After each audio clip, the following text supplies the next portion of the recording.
Good day everyone, I am Jerry Laraw and today I will explain datagram packet switching. This is one of the main types of switching used in computer networks.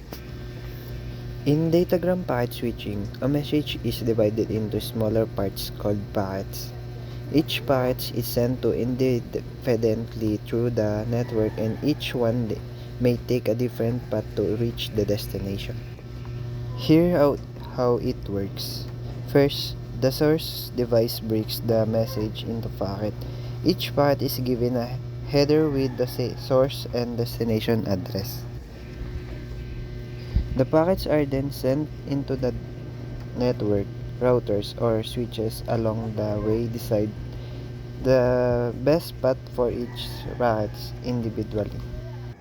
Because of these packets may trace through different routers, some may arrive earlier and some later.